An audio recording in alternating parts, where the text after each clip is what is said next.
Before I begin, I'd like to thank Joan and all of you for the privilege of this pulpit, which I do not take lightly. I seem to have a knack for getting called to preach, writing a sermon, and then having the world deliver news that is completely different than the sermon.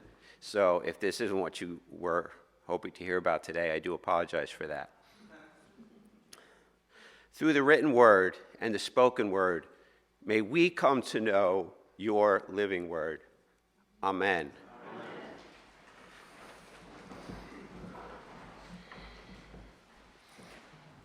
Rise, plead your case before the mountains, and let the hills hear your voice.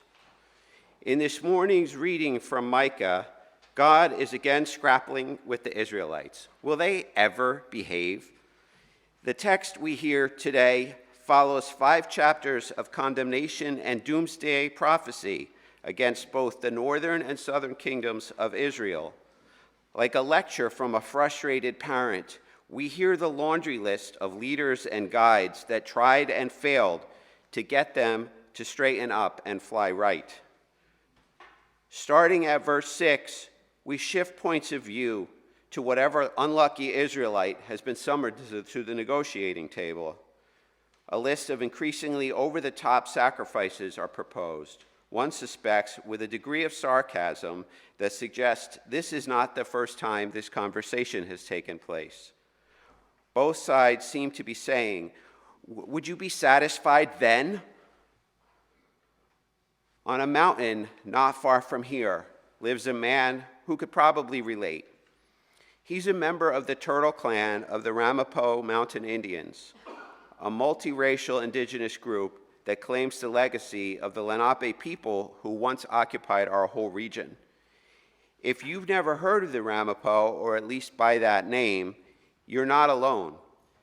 They tend to keep to themselves, and as a result, a mythology, largely imagined by others, has emerged to fill in the blanks. They are probably better known in northern New Jersey by a pejorative term that starts with the same letters but is not Jehovah's Witness. I met him on Saturday when Ellen, Mari, Bill, and I attended an event at the Church of the Good Shepherd in Ringwood, an Episcopal congregation whose membership largely overlaps with the Turtle Clan and the Ramapough. Although the church leaders were there, the event was actually sponsored by Rutgers as part of a grant program to explore and document the lives of disadvantaged people living in so-called sacrifice zones along the Passaic River, where environmental degradation was allowed to occur despite the proximity to places where people live, work, and play. In the 1960s and 1970s, the Ford Motor Company used abandoned mines in the immediate vicinity of the Ramapough people's homes to dump millions of gallons of paint sludge, enough to fill 2 of the 3 tubes of the Lincoln Tunnel. This being New Jersey, organized crime even got involved to ensure this dumping continued despite the passage of environmental laws. Knowing this was happening, the company still donated land for homes to the tribe to be built on the property, in a model much like Habitat for Humanity. Due to lack of education or warnings, children played with the brightly colored residue, and their fathers scavenged through the debris looking for valuable metals to sell. Shall I give my firstborn for my transgression, the fruit of my body for the sin of my soul? Although the site was removed from the EPA Superfund list in 1994 after 53,000 tons of sludge were removed, groundwater and soil samples around homes and the church continue to reveal high levels of contaminants, including lead, antimony, 1,4-dioxane, and benzene, leading the area to be added to the list again in 2006, after an explosive series called Toxic Legacy was published by the Bergen Record. Hundreds of members of the tribe have exhibited symptoms associated with exposure to contaminants, including cancer, asthma, and diabetes. In 2008, out of fear that Ford, then in financial peril, would go bankrupt, the tribe accepted a settlement that amounted to about $8,000 per member after attorney's fees. Cleanup continues in fits and starts, meaning that trucks of contaminated dirt are rumbling through their area. But in 2011, the EPA decided to cap the remaining debris in 3 specific areas instead of removing it. Environmentalists remain concerned that contaminants will continue to spread, possibly reaching the Wanacue and Monksville reservoirs, which supply millions of New Jerseyans with their water. More recently, a pipeline company announced plans for an oil and gas line between Albany and Linden that would pass through the area, fearing further environmental damage, and inspired by the people of Standing Rock, the tribe staged a protest encampment in Mahwah to draw attention to the matter. Will the Lord be pleased with thousands of rams, with tens of thousands of rivers of oil? My new friend has lived in this area his whole life.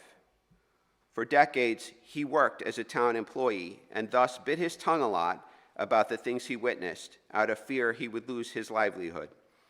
Now retired, he feels more emboldened to speak up and told the event organizers who had outlined plans to draw attention and resources to the tribe's plight, "Don't tell me, show me."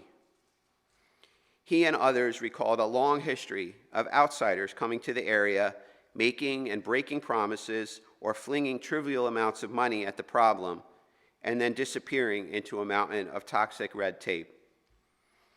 I admit that when I heard these things and saw the conditions there, this was my instinct as well. What, after all, could we well-meaning strangers do? Noticing and hearing someone complain about the church's dilapidated sign, several of us independently and instinctively thought, well, we could fix that, only to hear a non-native participant, apparently reading our minds, tell us later, "As soon as I got here, I offered to fix that sign." But the sign is not the problem. It is just a symptom. There are people here who could fix that sign for them in 2 hours, and we could go home feeling better about ourselves. But it would not change the fact that the children of that congregation innocently play in the grass outside at their peril, or that young descendants of the tribe don't want to be identified by its common surnames to avoid the suspicion and mistreatment that go with them. Blessed are you when people revile you and persecute you and utter all kinds of evil against you falsely on my account. Rejoice and be glad, for your reward is great in heaven, for in the same way they persecuted the prophets who were before you. You could hear a weariness in the Ramapough people's voices as they told their stories. Many times the system has promised to make things better and didn't. But I also heard a rich and deeply deserved pride in recalling passed down wisdom and resilience. There's way more going on there than we could have absorbed in a single afternoon, or even the 6 months of enlightening and frequently disturbing history that we've been learning in the Sacred Ground curriculum. I suspect that I'm not alone in that I mostly learned and thought about the Lenape in the past tense, as people who existed long ago without any explanation about where they went, leaving little behind but the names of places and school sports teams. Nothing was said about the residential schools sponsored by the U.S. government and run by religious denominations, including ours, where Indigenous children were deprogrammed of their culture in an effort to save them. I left there in a pensive and unsettled state and stopped to stare at the water of Monksville Reservoir, where I kayak every summer. I had had a feeling of deja vu in that room and later recalled that I had actually been there once before, likely in the 1970s when all of this was just beginning to unfold. I'd spent another 40 years mostly not thinking about those people until now. But as Bill and I agreed afterwards, you can't unknow this. And though it probably shouldn't, realizing that many of them are also Episcopalians makes it feel that much more imperative to not become yet another relatively rich white person who nods sadly at their story, writes a check or two, and goes back to his privileged life. One of the things that struck this frustrated journalism major about the gospel today is the passive voice in which the Beatitudes are written. Blessed are those who mourn, for they will be comforted. Blessed are those who hunger and thirst for righteousness, for they will be filled.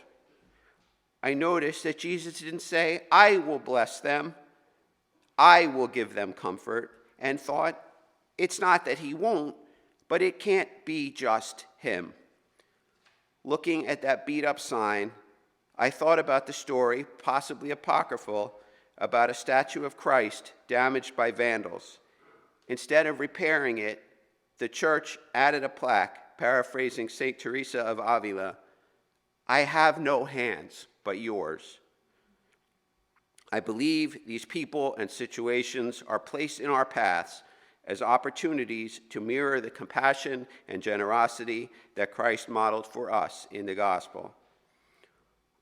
Oberlin College professor and environmentalist David W. Orr said, the plain fact is the planet does not need more successful people, but it desperately needs peacemakers, healers, restorers, storytellers, and lovers of every kind. It needs people who live well in their places. It needs people of moral courage, willing to join the fight to make the world habitable and humane. And these qualities have little to do with success as we have defined it. The second film they showed us at the event was about a farm that the members of the Ramapough have created to provide the tribe with fresh and organic food. Because it is unsafe to eat anything that is grown or fished or hunted in the vicinity of the dump site. The farm is located miles away in Sussex County. I learned afterwards that Amanda Kearney has actually volunteered there and wondered what other opportunities there might be to educate ourselves further and provide solidarity and support. Don't tell me, show me. With my Ramapough's friends still ringing in my ears, I have no idea yet what my response should look like, other than it should involve a lot more listening than talking. He has told you, O mortal, what is good.